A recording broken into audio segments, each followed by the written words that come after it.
So is there anyone that you'd like to include in prayer today? Well, my son, Greg Colonna.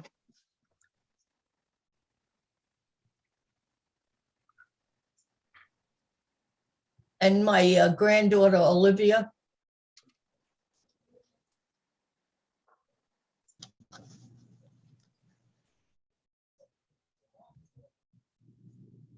Anybody else? No. And my sister-in-law is battling some cancer, so I'm going to include my sister-in-law, Kathy. Okay. Anybody else? Okay, let's pray. Okay. Loving and forgiving God, thank you for gathering us together today. Thank you for always being ready to listen, for always being there. Forgive me for being so busy that I forget to listen to others. Teach me to listen. God, make me brave for life, braver than I am right now. We ask you to send blessings and healing and wholeness to Janice, Greg, and her family, to Joyce's granddaughter, Olivia, and to Kathy. We thank you for Abraham's example of trusting faith and faithful obedience, and ask that whatever tests and trials that we face, like Abraham, we're quick to obey your lead, knowing that your eternal purposes are wider than my limited perspective. In Jesus' name we pray. Amen. Amen. Amen.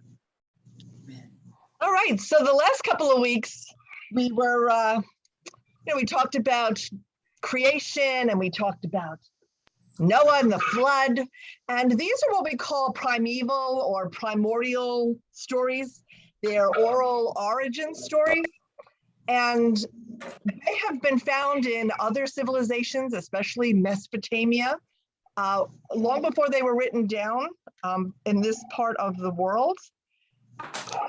So these are what we call, like I said, primordial stories. But today we're going to start with chapter 12. So the first 11 chapters of Genesis are these ancient oral origin stories that they took from other cultures and assimilated with their own beliefs. And today we start with Abraham, but we're starting at chapter 22. And Abraham starts at chapter 12. So does anybody want to give us a recap of what happens to Abraham? If not, I will be happy to do it. Sure. Up until we get to 22.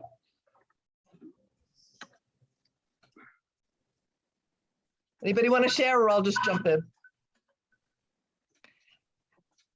All right, well, so Abraham, we know, was named Abram at first, and him and his family, they were in Mesopotamia, and God calls him to leave his country and his people and to journey to some unknown place, which we later find out is the land of Canaan. And God makes promises that he's going to be the founder of this new nation, and he goes there with Sarai, which eventually becomes Sarah, and his nephew Lot.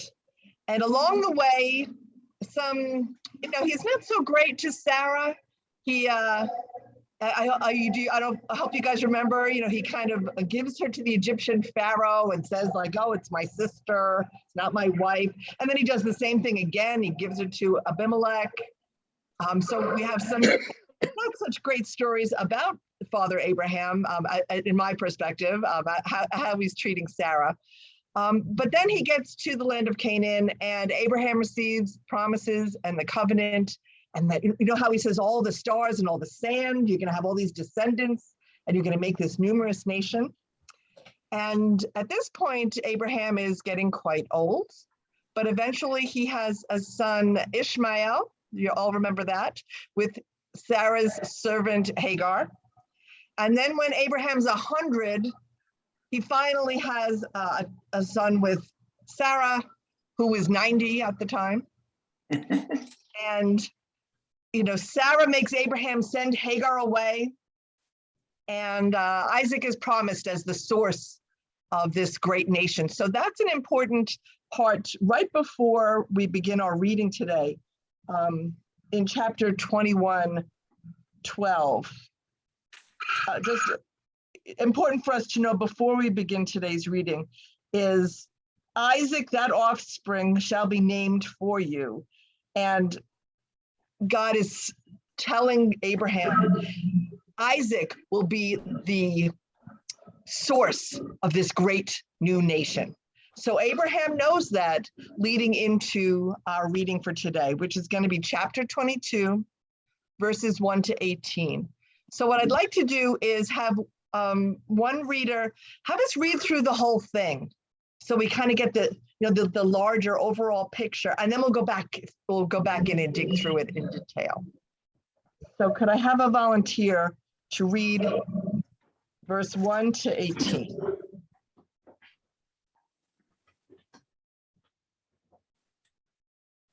I'll do it. Thank you, Pete. Thank you, Pete. As soon as I can focus in on it here. After these things, God tested Abraham and said to him, Abraham, and he said, here I am. Take your son, your only son Isaac, whom you love, and go to the land of Moriah and offer him there as a burnt offering on one of the mountains of which I shall tell you. So Abraham was early in the morning, saddled his donkey, and took 2 of his young men with him and his son Isaac. And he cut the wood for the burnt offering and arose and went to the place of which God told him. On the 3rd day, Abraham lifted up his eyes and saw the place from afar. Then Abraham said to his young men, stay here with the donkey. I and the boy will go over there and worship and come again to you. And Abraham took the wood of the burnt offering and laid it on Isaac his son. And he took in his hand the fire and the knife. And both of them together. And Isaac said to his father Abraham, my father.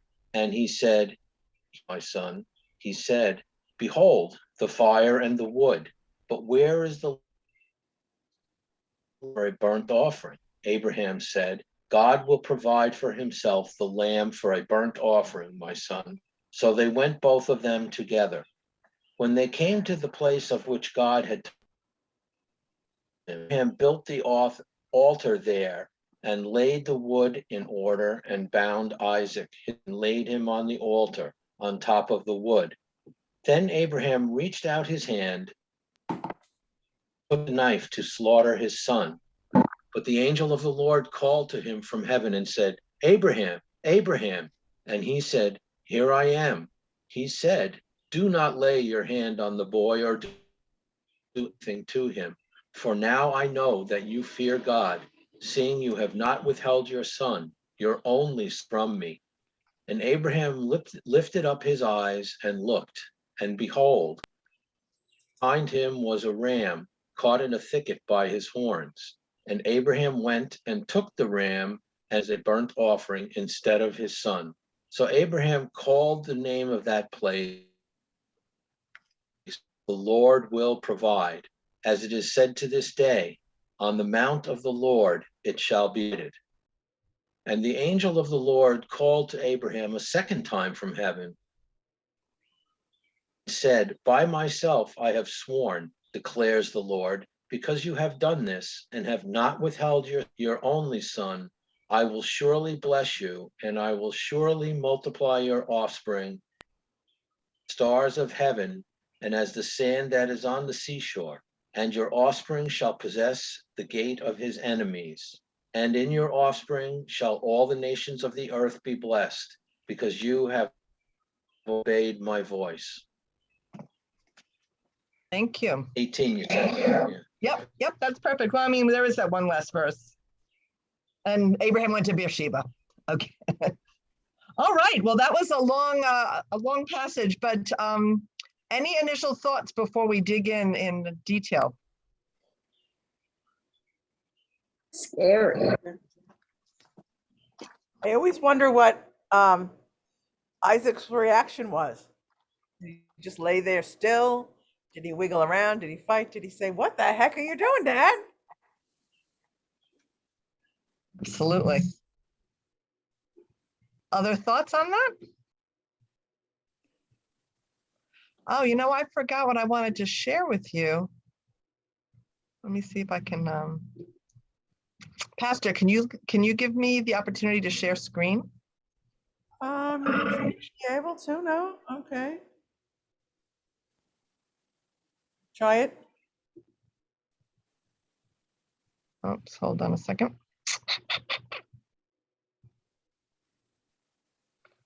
Hold on.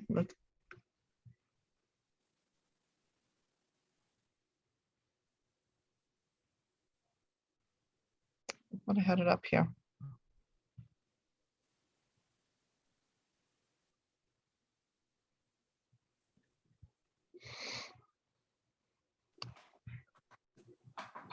Thank you for your patience.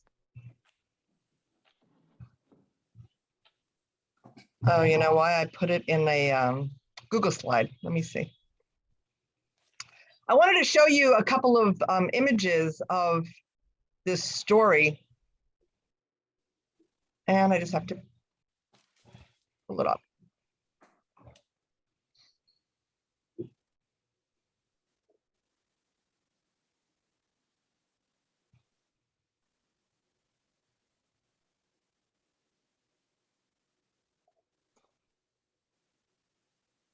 Okay, now let's see if I can share screen, if it will work. You guys see that? Yes. And why is this here? I don't know.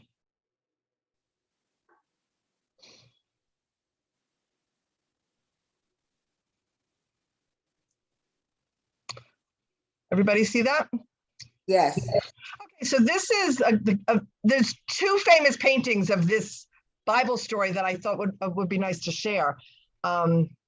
This is the Caravaggio, and I was reminded because Pastor just said, I wonder what Isaac's reaction was, and we see here in this picture, we have Isaac in the center. Of course, they have him as an old man, and they have the angel grabbing Abraham's wrist, and then we have Isaac's face there.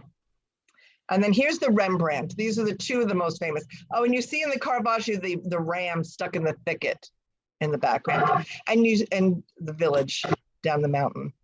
And here's the other very dramatic image of Abraham holding his face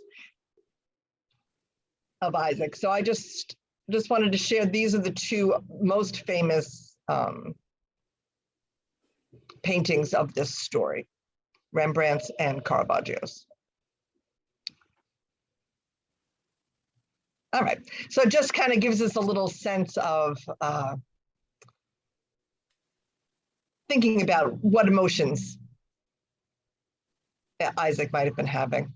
Is that screen still sharing, or is it out? Oh, we're good. We're good? Okay. All right, so why don't we just read through the first couple of verses and see what we see. So Peter, can I go back to you, and could you just read the first 3 verses, say? Starting at Sure. 22:1.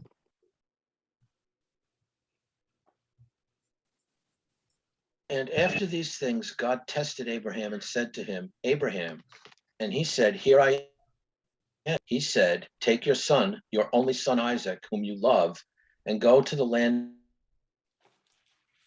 of Moriah and offer him there as a burnt offering on one of the mountains of which I shall tell you. So Abraham rose early in the morning, saddled his donkey, and took 2 of his young men with him, Isaac, and he cut the wood for the burnt offering and arose and went to the place of which God had told him. Okay, does anybody have any thoughts on those verses there?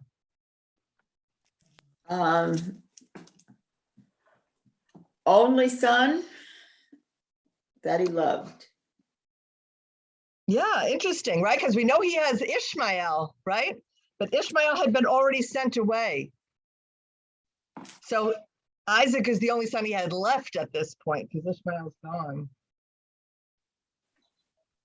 And I think, Patricia, your point that the one that you loved, why do you think the author includes that part? To emphasize how great a sacrifice it would be. Like, Yeah. Sacrifice, definite layers. You know, it's the son, the only son. He loves him. He doesn't ask questions. He's obedient to what he's been told to do.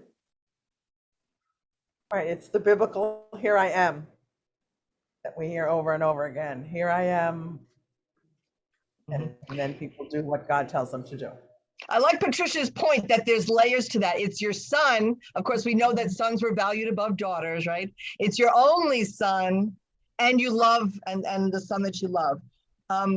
This land of Moriah. So Mount Moriah is where we understand Solomon's temple was built. So right where the Dome of the Rock is today is where the temple was built, at the site of this occurrence. So this story is very important, in the Jewish culture, but we also include it in our Easter Vigil. So the story, which is, the stories that we're working through are our Easter Vigil stories. So any thoughts as to why do you think this story is included in the Vigil? Why is this an important story for the Vigil?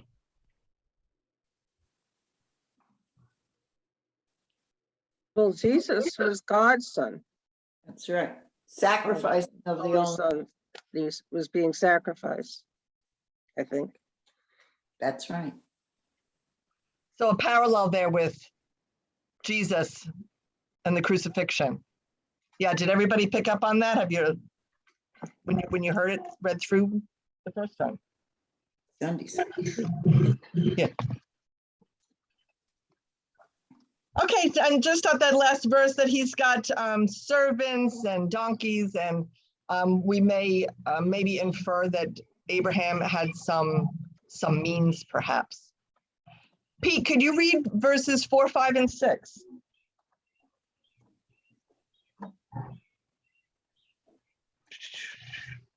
On the third day, Abraham lifted up his eyes and saw the place from afar. Then Abraham said to his young men, "Stay here with the donkey, and the boy will go over there and worship and come again to you." And Abraham took the wood of the burnt offering and laid it on Isaac his son. And he took in his hand the fire and the knife. They went both of them together.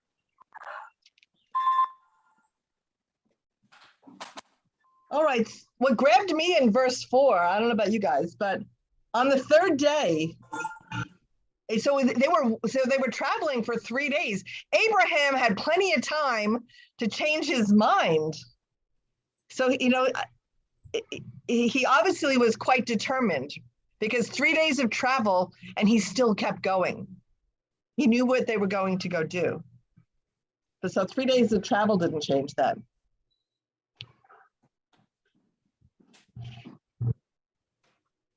It's also, again, the 3 days, resurrection, the common themes from Easter. How about in verse 5? Anything in verse 5?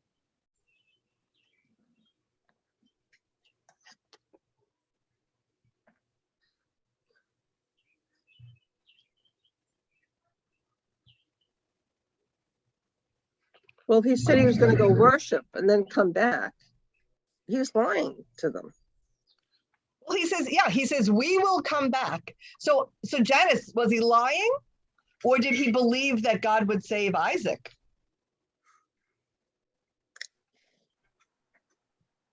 It could be read either way, right? Yeah. Yeah.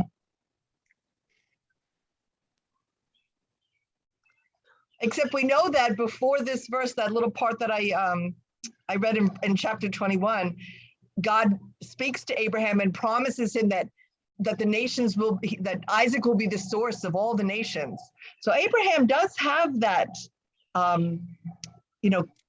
conversation with God, promising the nations will be built on Isaac. So it could be read that when he says, we will be back, he had full confidence that God would save Isaac. Intervene.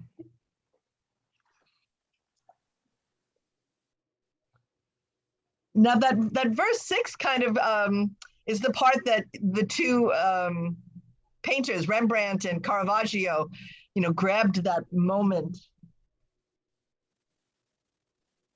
with the firewood and the knife. Now it says Isaac himself carried the wood. What do you make of that? Jesus carried the cross. Carried the cross. So we have to imagine he's not a little boy, right? He's big enough to carry cords of wood, bundles of wood.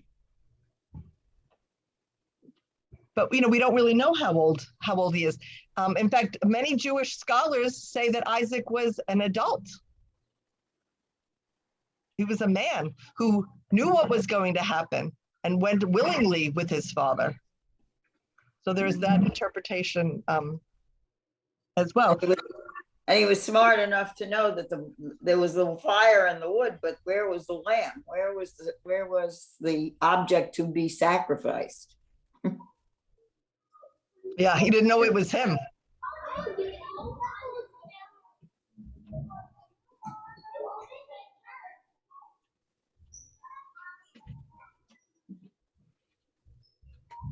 Now, also he says, "Here I am, my son."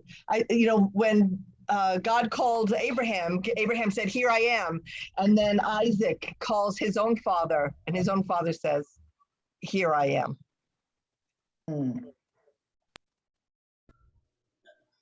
So the two of them walking together, Isaac carrying the wood for his own burning, and the knife. I mean, I can't even imagine this scene of killing your own child.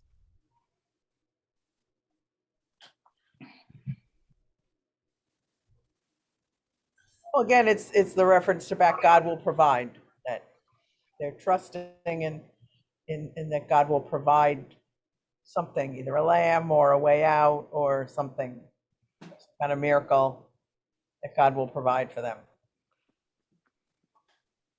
Now, we're not talking about the Ishmael story. For the Muslim, in the Muslim faith, Ishmael is the one that is saved. I mean, the Ishmael story kind of parallels this. He does get saved, but for Muslim people, this is the story that happens to Ishmael and not to Isaac. Interesting to note. I thought Ishmael was the guy on the boat with the whale and float. Oh no, that's a different story. So never mind. That's Moby Dick. That's Moby Dick. Oh no. Call me Ishmael. Yes. Absolutely. Okay, anything else on that section? So we have Jesus carrying the cross, Isaac carrying his wood. There's also a donkey in there too, right? All right, Pete, why don't we read another few verses? I think we're at 9. Let's see.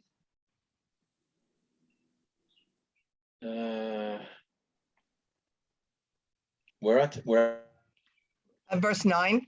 I thought we were at 7. No, 9. We can work Okay. through it. Yeah, I think we're at 9. 9 to what? What? Go 9 to 11. Okay. When they came to the place of which God had told him, Abraham built the altar there and laid there and bound Isaac his son and laid him on the altar on top of the wood. Then Abraham reached out his hand and took the knife to slaughter his son. But the angel of the Lord called to him from heaven and said, Abraham, and he said, Here I am.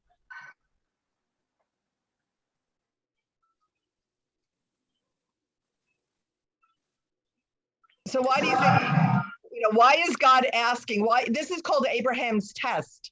Why is God asking him to kill Isaac?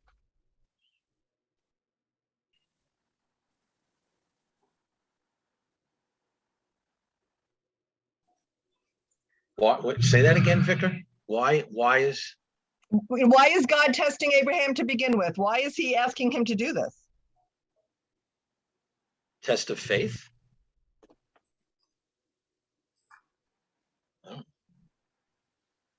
Um,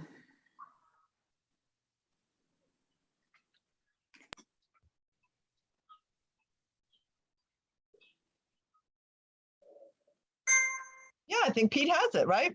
I mean, earlier, God told Abraham that all the nations will be built on your son Isaac. And then here he says, oh, take him up on the mountain and kill him. I wonder, just this thought just came to me that last time we talked about Noah, or a couple weeks ago, we talked about Noah, and we talked about the covenant there and the promise, and how God chose Noah because the people were behaving badly, and then promised not to destroy people again. So I'm wondering if, because of that experience, God was like, well, let me just make sure that this guy's legit, that it's worth placing this blessing on, that this is the one that I want to lay all my, the descendants, the stars in heaven. If I want to make sure that this guy is the one, this guy is worthy. and the promises went from God to Abraham, and will the obedience be great enough from Abraham's relationship to God to be willing without question to do that as a sacrifice? That was the test, was he right up to the point where the knife was ready to kill the son, to kill Isaac?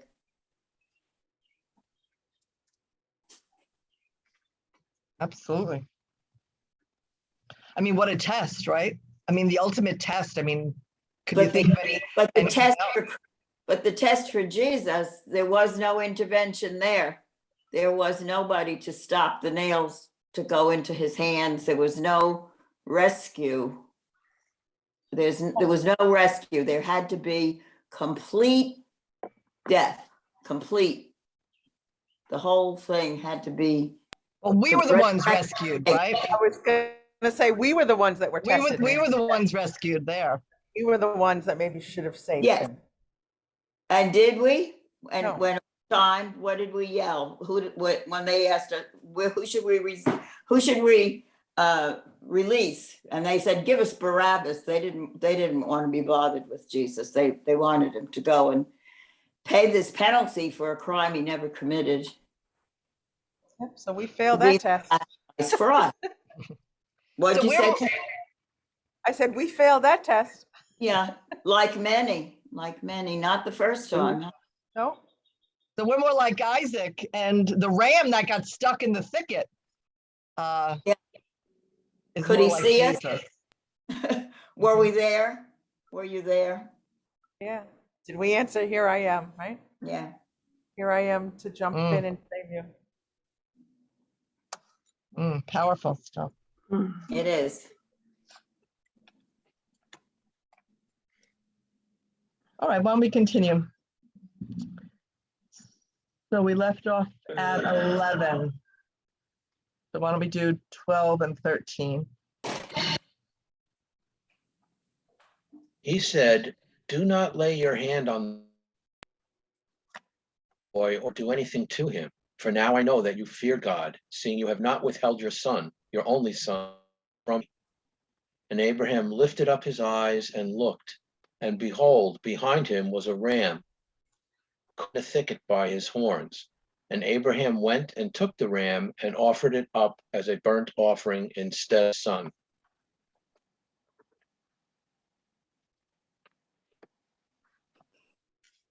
So when they say fear God, do you have a thought on what that means?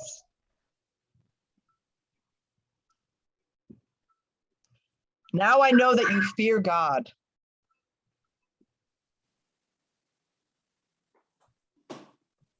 Well, isn't that that's a reverential fear, isn't it? It's not fear like scared go like that. It's awe, Yes. different type of fear. Right. Yeah, it's a faith. We can understand that as faith. Yeah, Mhm. yeah, respect. Yeah. Some have compared the thicket with the crown of thorns. Yeah, Sometimes we've stretched this, analogy, Way maybe out. maybe a little too far at times, but some have used that because this story could have been a sheep. It wasn't. It's a ram. yeah. More a sacrificial animal.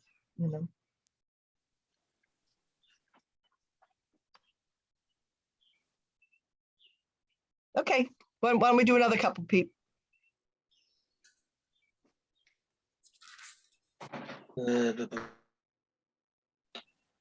So Abraham called the name of that place, the Lord will provide. As it is said to this day, on the mount of the Lord it shall be provided.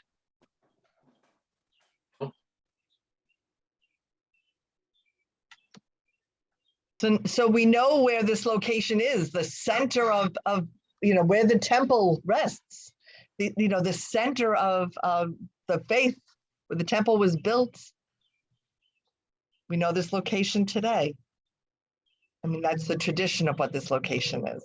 So the center of the faith was around this location and this story. This is the beginning of, Father Abraham, the origin of the entire faith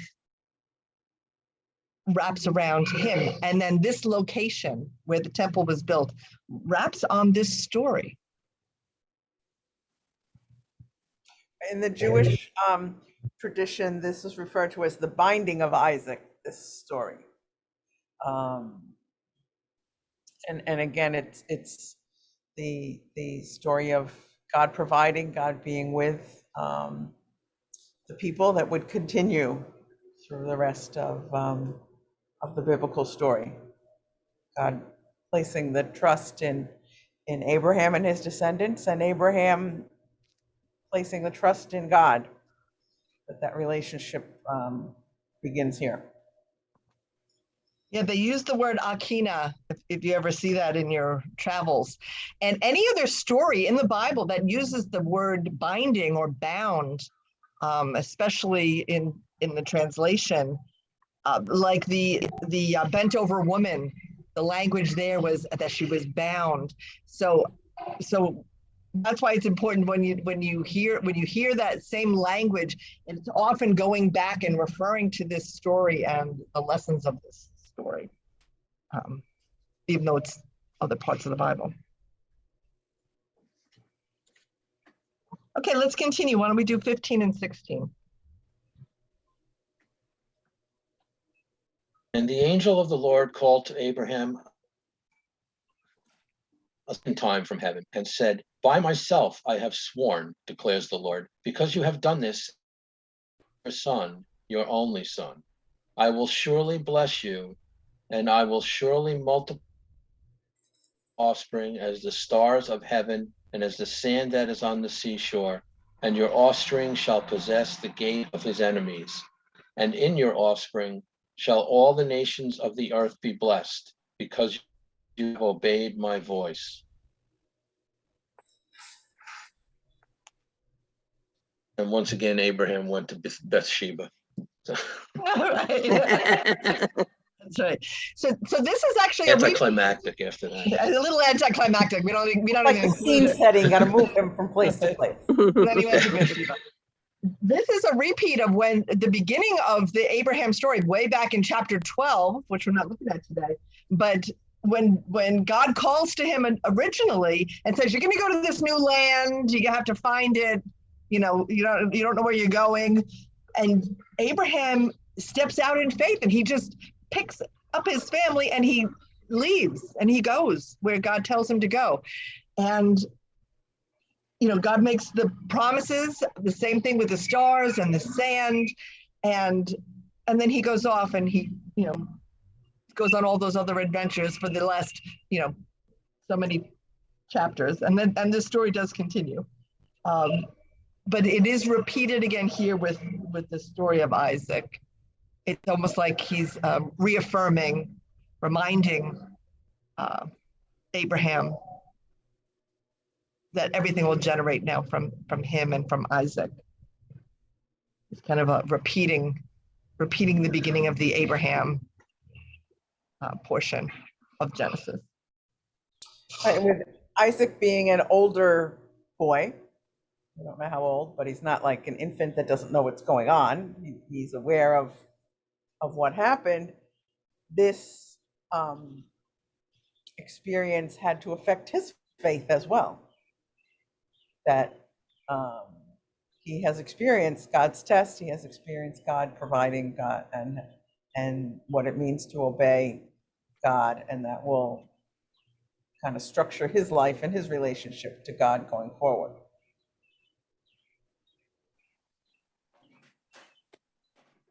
Yeah, terrifying to contemplate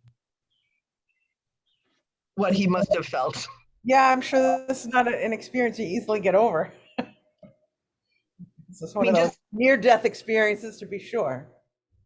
Yeah, we don't know if he saw the angel or, that one of the Rembrandt painting, he has his face covered with his hand. Maybe so he's not looking at him when he's going to kill him. You don't know, did he see the angel or not? Did he see what his father was going to do? Did he understand what was happening?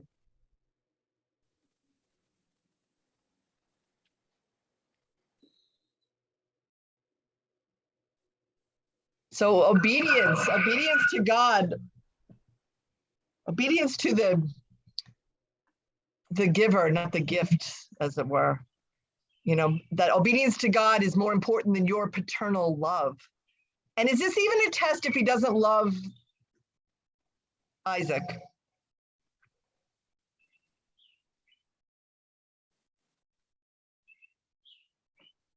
Oh, if they had a bad relationship? Yeah. I once saw one of those little plaques or like funny plaques in a store, and it said, if Abraham's son had been a teenager, it wouldn't have been a sacrifice.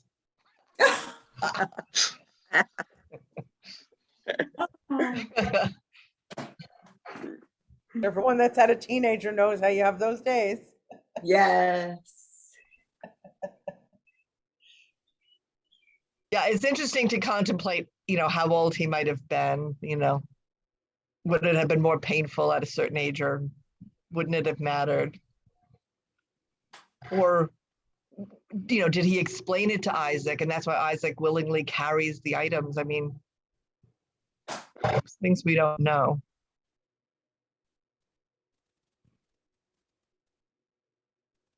Yeah, and if Isaac was an older person able to carry wood and strong enough for that, you might think he would have put up a little more of a struggle. Or questioned even. Yeah, please don't do this. Whatever, I'll do anything you want. Scream for those fellas that they left behind. Get a few other hands in on the scene. Yeah, start yelling, help, help. Fun. Witnesses. Yeah, he doesn't really know. He doesn't clearly know because he says, well, where's the animal to be sacrificed? Where's the sacrifice? Yeah, what did those other men think that he brought with them? We're just going to go over there and worship, but we have wood and a knife and, We don't have a Well, I mean, sacrificing in those days, worshiping included sacrificing in those days. So, well, that's true. They probably wouldn't have thought anything about it. They probably would have thought they were going to go hunting for something An animal. And would they have tried to stop him if they knew that what he was going to do? Probably not. Lots of questions. So why does God call off the test? Why does he send the angel?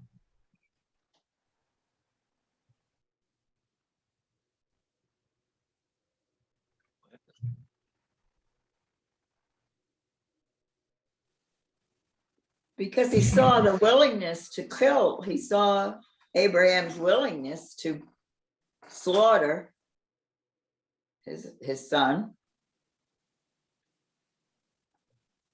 We're also talking about a very strange culture that we really have no, we can never really fully understand, because child sacrifice did happen at that time.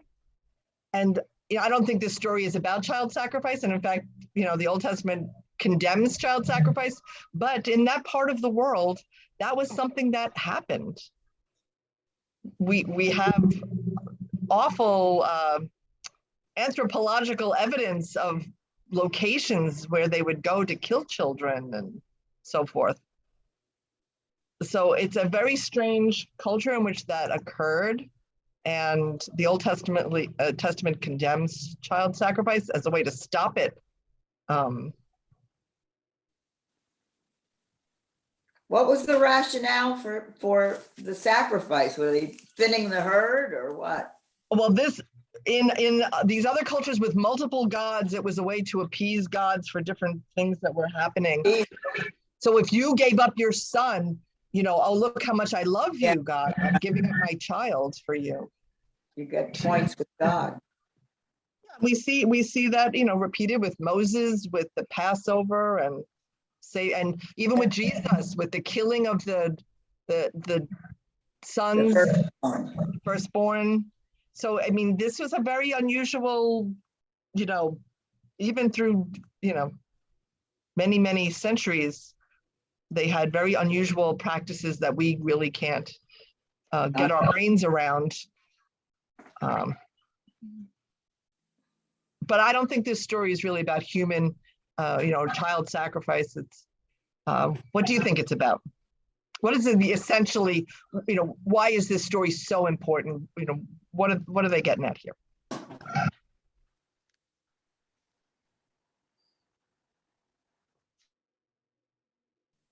I think it's the character of Abraham being the foundation of that faith. And being like the pinnacle, the ultimate. The strength of that character, the strength the strength of Abraham. Being willing to follow God's will, being obedient. Unquestioning, not putting up a alternative plan. So more about obedience and trusting God.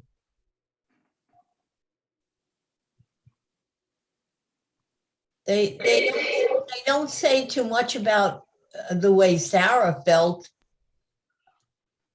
Or did she know what was going on? What would have happened if he came back and said, "Oh, I just killed our son"?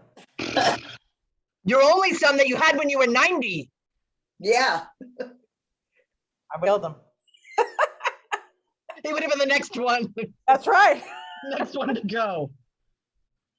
Yeah, that makes the story even that much more dramatic, right? That they waited. Abraham was 100 and Sarah was 90 before they even had this precious child. Right, and the whole thing that they were faithful and trusted in God that they would eventually have a child together. Mm-hmm. Kind of builds on the long-term faith of Abraham through many, many struggles, and while not perfect, to be sure, as you mentioned at the beginning, he had some mistakes, but how he stayed the course and kept his faith throughout a long time.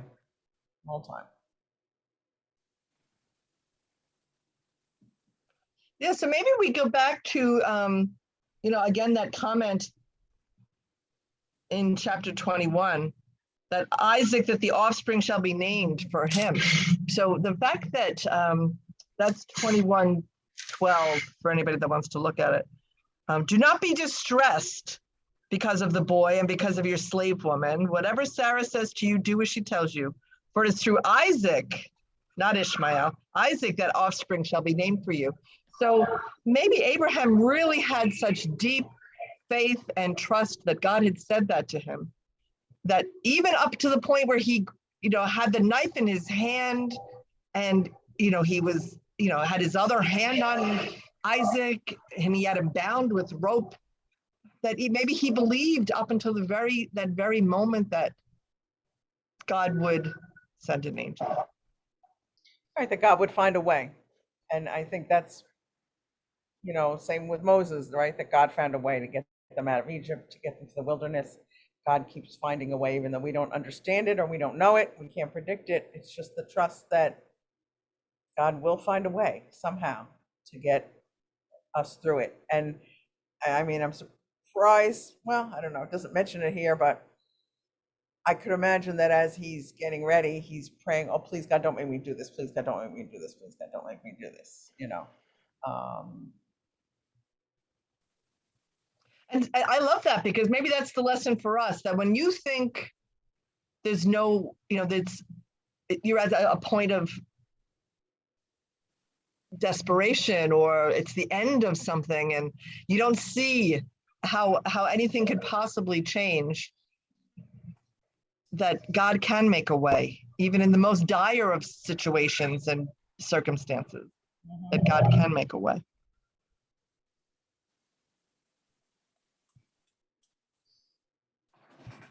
And that's, I mean, I think one of the reasons that this was such an important story to the people of Israel, because as they went through all the struggles, in and out of exile, and all the struggles that they would have to endure, that this was a story that they kept going back to remind themselves that God will find a way somehow, that God will get them through this somehow.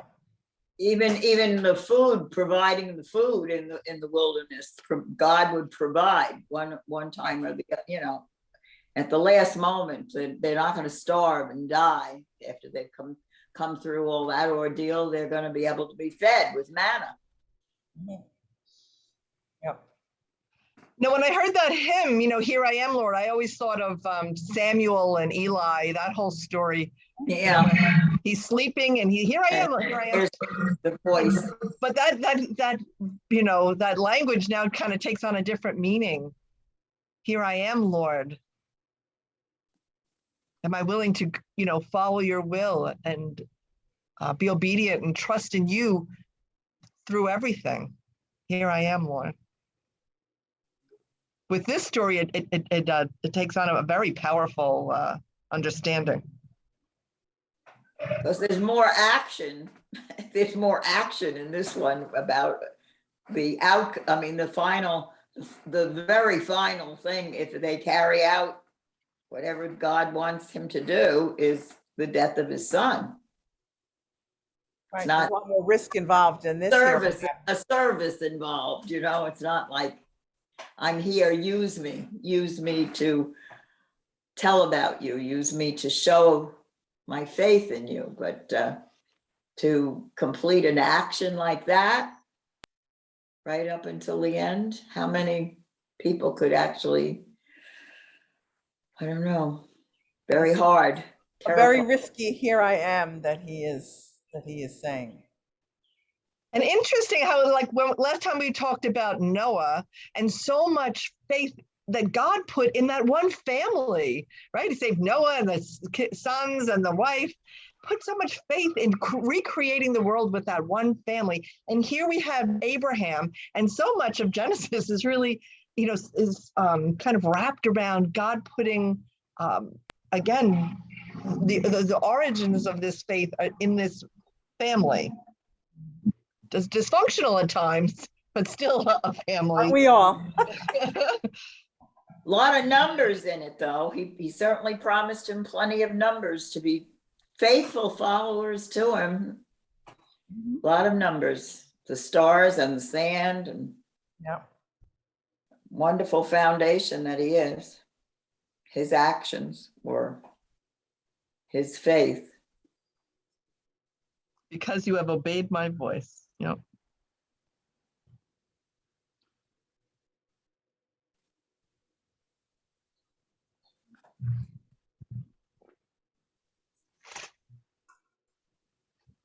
All right, any other thoughts on sacrificing Isaac? Binding, burning, nearly stabbing. Quite a story.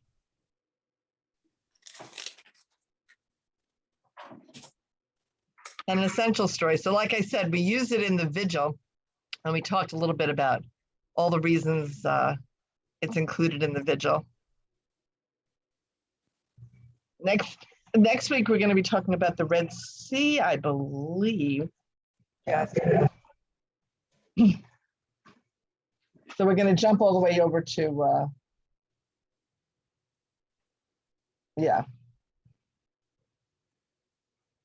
Exodus, we're jumping to Exodus next week. Exodus what? Exodus 14, Exodus benefit 14, yep. 14? Crossing of the Red Sea.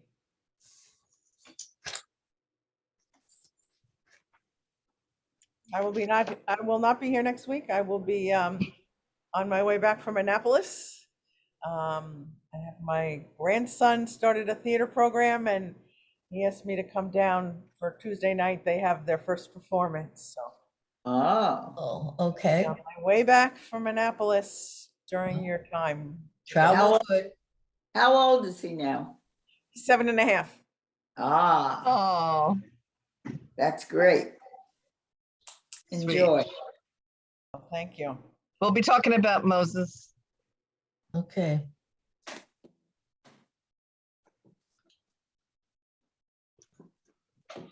All righty, well, thank you, everybody, for joining us.